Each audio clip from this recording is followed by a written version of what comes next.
Hey, Faith Unfiltered podcast listeners. This is Blake Smith again, project manager for Faith Unfiltered podcast. We hope you were able to join us for the first part of this conversation between host Robin Linkhart and guest Gail Shurtleff. This episode is a fair trade episode, and we're just going to pick up right where Robin and Gail left off in part one of this second chapter in Gail's faith journey. We hope you enjoy. Okay, we're going to move on to the next question because you are also connected with Latter-day Seekers across Europe, and you have been since the beginning. And of course, more and more have come into the circle of your ministry over time. And I think perhaps you are also connected with Latter-day Seekers beyond Europe, many of whom, just like you, have transitioned into Community of Christ. So, in the unique context and life experience that you have, what are some of the topics of discussion among those who are living chapter 2 of their story, or maybe even chapter 3 or 4? Oh, wow. You know, this gets rather tricky because some of what I know, I must hold in confidence because people reach out to me. But, you know, what I do want to comment on here is that when you transition from seeker to member, but you'll never not have been a seeker. And for LDS seekers in particular, it's an adjustment to a new understanding of how an organization really works. And I have to put my high priest hat on here and really look at it from that perspective of what bridges do we need to build? What do we need to do to minister to others along the path? And how can we make it safe for them? I think for a lot of people who have made that transition, some of the issues involve understanding the need to adjust to a different style of organization, the need to be able to comprehend that we might not get it as fast as we want to make a change or have that change happen. And I'm seeing people in different areas. I was at Dunfield House this last weekend, and I ran into a seeker who is now a former seeker, but will always be a seeker. And we engaged in a lively conversation about where are people now? Who's doing what? And I think it's vitally important to maintain those networks and to build a framework of understanding. Um,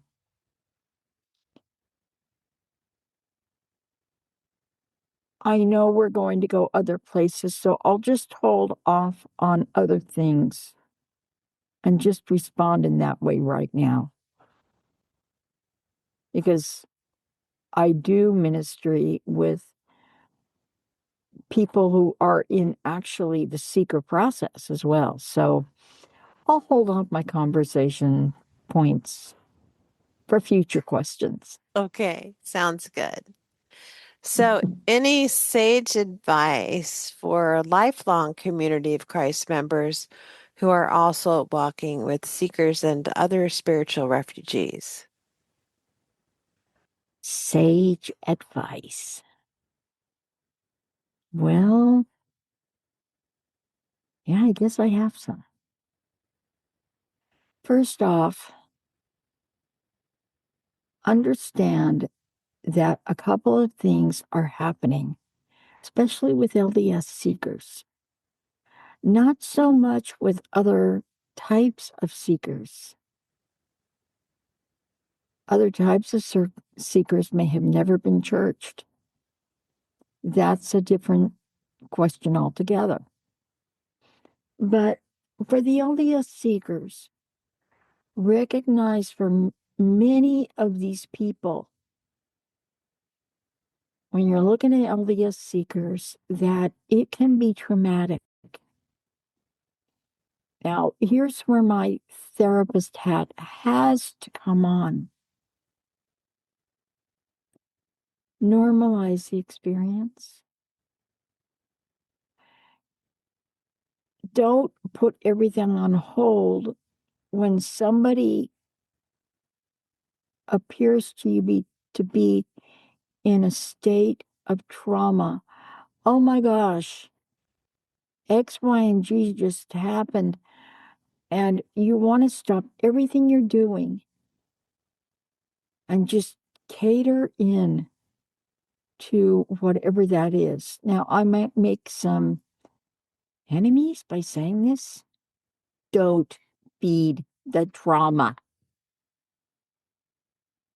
Listen, empathize,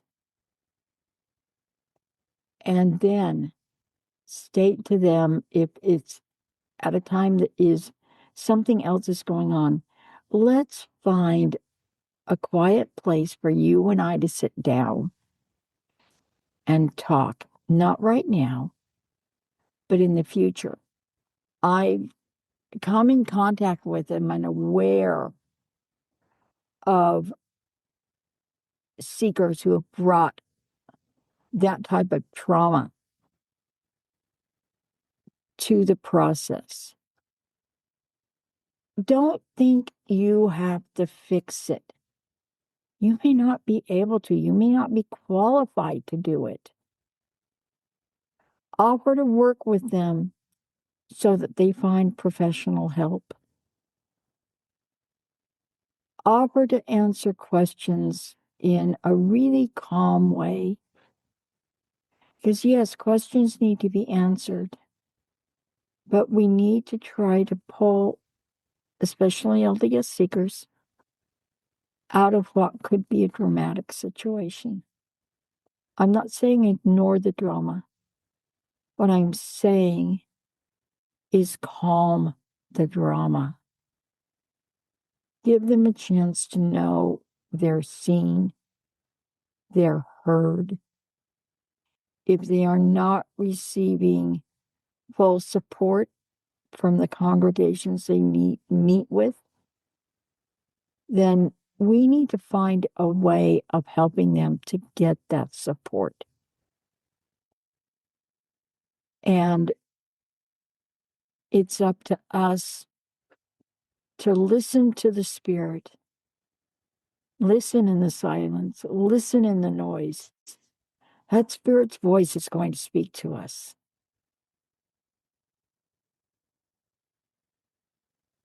As the song goes, winter, spring, summer, fall. All you got to do is call, and I'll be there.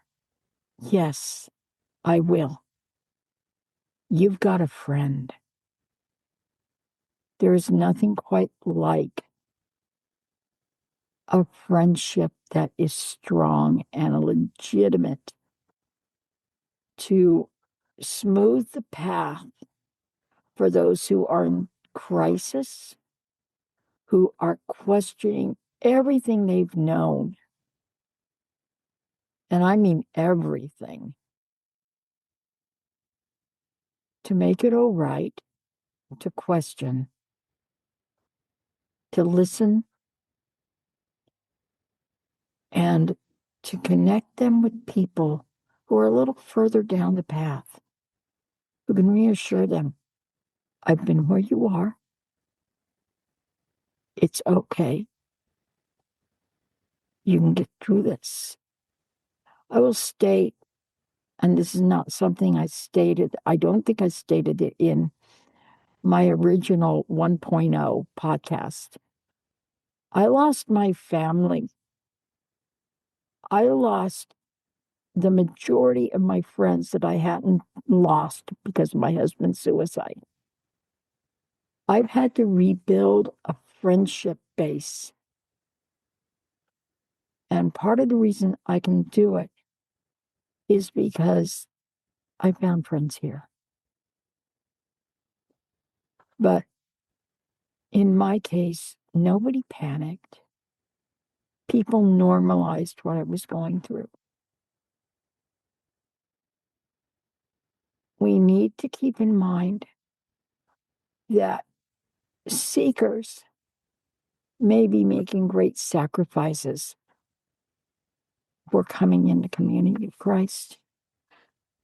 And I don't think that's something we really think about. So when I go to work on it, I want to attach as a friend first and foremost.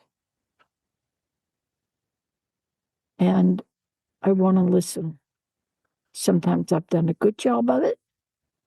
Sometimes I haven't. So as I tell people, if Jesus were here, he'd say, cut yourself some slack. Cut yourself some slack. That's always sage advice. Cut yourself some slack. I love it. Thank you, Gail, for that sage advice. What are your hopes for Community of Christ? Oh, wow.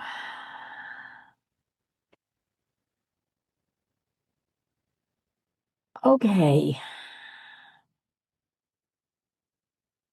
Since we're being unfiltered, I'm going to let this one rip. CFC is doing a pretty good job with a lot of things. One area I would love to see CFC get better at is welcoming the disabled. Now, listeners can't see that I'm visually impaired. I'm hearing impaired. I was born blind. I have a right to speak with this. I only have 10% of my vision left at this point. I had a lot more when I started out. And I only have 50% of my hearing, so I have to plop in hearing aids. I'm fine with that. But this isn't just a CFC thing. This is a world thing. This has to do with peace and justice for people. The disabled are pretty much the outliers, and we are left on the margins. CFC has done fairly well with me. They brought me in. I've served on some behind the scenes community, did some work for Joey Williams and a few others, and a couple of us who are disabled worked on something involving the temple tour. Now, it hasn't come to fruition, but the fact is, quietly, voices are heard. My hope is that we'll get better at welcoming those who have needs that go beyond the norm. We'll start to accommodate more, but we'll also teach people how to be fully considerate of the disabled, of the understanding that needs to happen. And this is my thing. I feel strongly that if we do this, we'll move the needle closer to creating a better world, a better church for everyone involved. I will also say that it's going to affect more people as they age. People suffer strokes, people suffer other forms of disability. My trademark saying is that disability is an equal opportunity non-discriminator. You can have it happen to you when you're a kid. You can have it happen to you as an adolescent. You can have it happen to you when you're in your 20s, 30s, 40s, 50s, 60s, 70s. It doesn't discriminate. And I would love to see a better way. I'd love to see more accessibility materials. I know we deal with things called budgets, but wouldn't it be lovely? Wouldn't it be right and fair? Wouldn't it be right action for us to say, how can we make this work for those who can't do X, Y, and Z? My other hope for CFC is that we get involved in more action in creating movements of peace, movements of ministry, that we don't just speak the words, we fully live them by words and actions.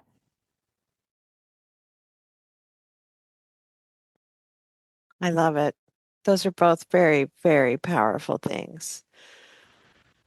Okay, so golly, here we are. It was not that long ago, just Sunday before last, a week ago, yesterday, I believe, that you were ordained to the office of evangelist. Do I have the date right? You do. Okay. And I was so just overjoyed that I was able to connect online and be present with you during that service. So, Gail, what's next for you on your journey of faith? I mean, as you look to the future, how are you seeing your ministry unfolding in this new office of evangelist? You know, I've thought about that for a year as I went through the temple coursework that I had to do for the temple school courses. Um, I've seen, it's interesting because I've seen myself both in high priest and, of course, a lot in evangelist. And 6 months ago, as I began the process of fully learning and understanding what these calls meant, because evangelists go through the high priest coursework as well. I sat with that, and at first I said, I don't know where I'm going. Once again, I listened. And I need to say something about that ordination. For me, the ordination was a huge spiritual practice. And I think this is going to have something to do with where I'm going in ministry. In December, I realized I was going to need to give input into a service. And as I sat with that, I realized that I did not want to control it. I wanted to be able to let go and allow someone or two someones or whatever to have responsibility My spiritual practice was going to be one of trusting another person, of enabling myself to stand back completely from that process. I wouldn't be choosing a theme. I would trust that the Spirit would provide that. Well, Robin, as you know, a lot of what got talked about was listen, listen, listen. If I would have created a theme, that's exactly what I would have called it. So I contacted some loving friends who were both evangelists. And I said, would you be willing to take full and complete charge of this service, to create it? And I don't want to know anything about it. I gave them some names of people I wanted involved. And I trusted that they, along with the Spirit, would do the work that needed to happen. I suspect where part of my ministry is going with this is to create a sense of trust in people, to listen. You know, evangelists do a lot of things. Part of our call is to be peacemakers. And in the last 6 months, that urge to understand the peace process has come forth so strongly in me. I realized I need to go there even further. And so I'm exploring it. As far as actively what's going to happen, I suspect that I will do more healing as both a spiritual director and as a psychotherapist. Because my professional work has always been about healing and about understanding another's view. I'm considering a few things that I might do both within community circle and moving forward. The ministry is about peace, listening, and healing. And as we've talked about, I'm getting pretty good at sitting with the unknown. And I'm going to trust that the unknown parts that I need to know will be revealed as I do the things that I need to do to create more of an insight with the Spirit. So for now, I can't tell you absolutely what's going to happen, but I can tell you where my head, my spirit is being led. And I guess I need to be satisfied with that. And I'm hoping within the next month or two, I'll get more insight into that. I'm certainly in discernment around it. I love that. I call it leaning into the unknown. And as I age, I realize that's a skill that I can sharpen along the way, a comfort level of leaning into that unknown, which I'm hearing you speak to. That's exciting. Gail, is there anything I have not asked you about today that you would like to share with our listeners? Ooh, let me think about this for a second. Or maybe two.